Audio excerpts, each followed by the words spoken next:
So today we're going to make a hemp seed pesto. That's an original kind of pesto with spiralized zucchini pasta. So I know for myself, one of my most favorite foods to eat, you might find it surprising, is pasta.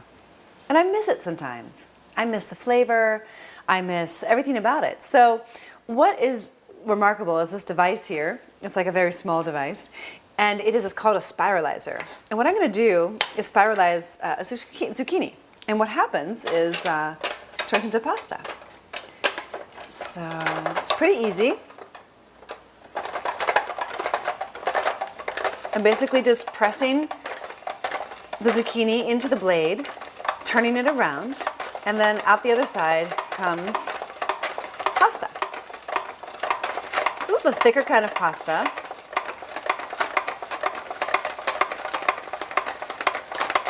And it's still going to be, this is getting a little bit, needs to be more in the center. So I'm going to cut that off, recenter it, and start again.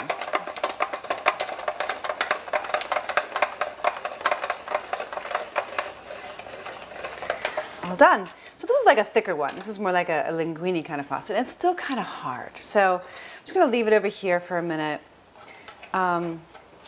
Something that I like to do is to just get a little bit of olive oil on it. Just rub it a little bit so it can start to kind of decompose a little bit. Now, if you wanted to change the size of your pasta, you can use a little bit smaller one. This is one of my favorites, actually, is this size. And so you're just going to spiralize this one. And this is a more traditional kind of spaghetti style. Whoops. Try this again. Right in the center.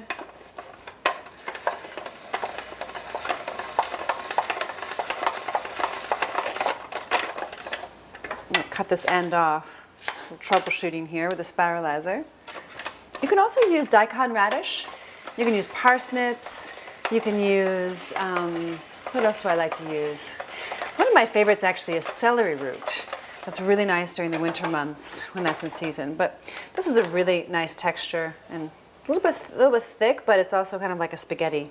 So we got both textures in there. And what I'm doing is I'm setting them in a sieve so that if they sweat, then the little bit of the moisture comes out and then it becomes a little bit even more like pasta. Just rubbing that olive oil into them, kind of massaging it as I break down the cell wall in the zucchini so it can get a little bit softer. You could leave this even for a couple of hours and just let it kind of do its thing, sweating.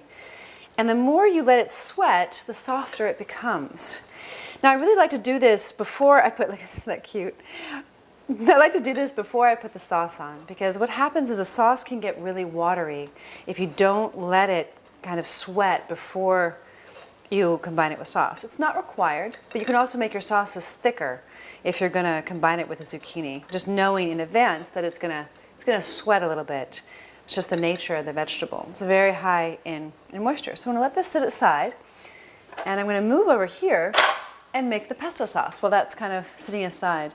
Also fun is to add a little bit of Italian seasoning, some dried oregano or dried basil, just to kind of give it a little bit more flair. So as we move over here, we're going to go ahead and add some ingredients for our pesto. Now I'm going to make a completely original pesto today, a pesto that I just kind of created myself, and I'm going to make it at a base of cilantro. I happen to have an abundance of cilantro today, and you could also substitute cilantro for basil. You could substitute the cilantro for parsley, or you can do a combination of cilantro, basil, and parsley. I love to use pesto. It not only tastes delicious, but the herbs in pesto are alkalizing. So we tend to, in our modern Western world, have a diet that's very, very acidic. We eat usually a lot of meat and dairy.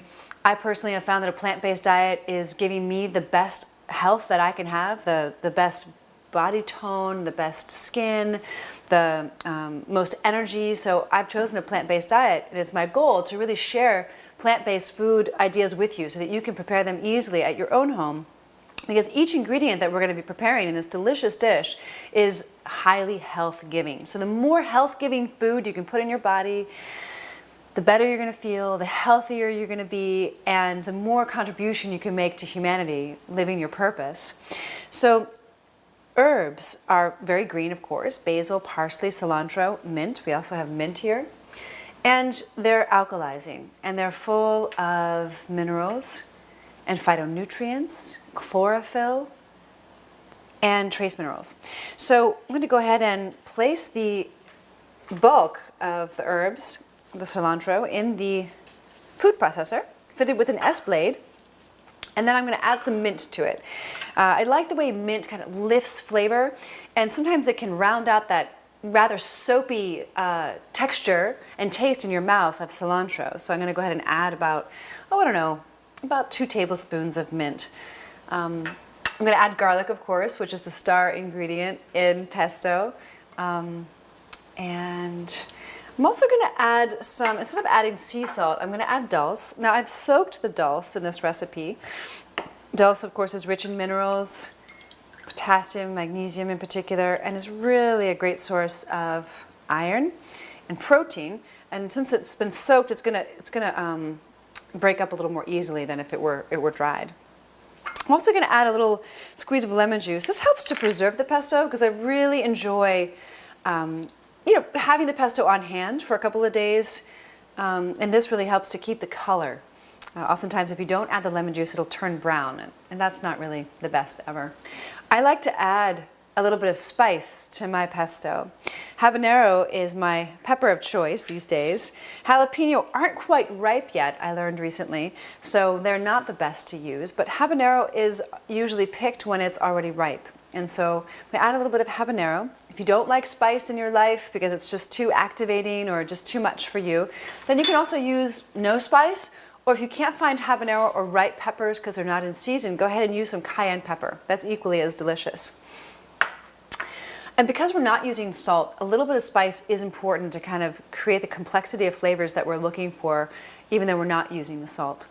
And so today, the nuts that I've chosen, usually you're using Parmesan cheese, but the nuts that I've chosen today are going to be hemp seeds. Hemp seeds are, in my opinion, outside of seaweed that is, one of the best sources of vegan protein that you can get. They contain a very rare amino acid called lutein, and it's incredible for your health. It's a complete protein. It also contains omega-3 and omega-6 fatty acids, and is just a really wonderful food to include in your life. So we're going to put some hemp seeds. They're shelled hemp seeds, or hulled hemp seeds. And also, for a little bit of that creamy texture that you get from the Parmesan, I'm going to add some pine nuts. So I'm just going to add a little bit, not too much. And then, as I'm mixing it, I'm going to go ahead and add a little bit of hemp seed oil and some olive oil, just to kind of give it that texture that we're looking for.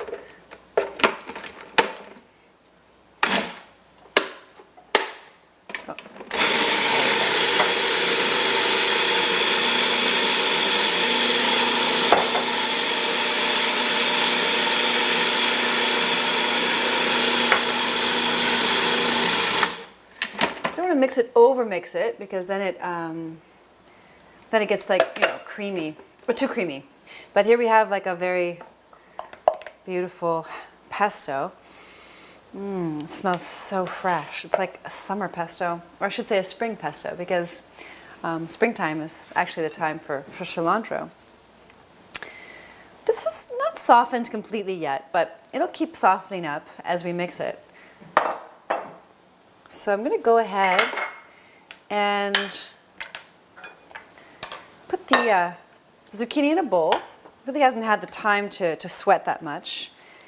I would usually allow it to sit for 25 or 30 minutes. So it started to soften up a little bit. Again, I really like to let it sit for 25 or 30 minutes. It also depends on the ripeness of your zucchini, so you really have to see for yourself. I'm going to grab some utensils. So we need to, we're going to add the pesto now, and then we're going to toss. Looks really good.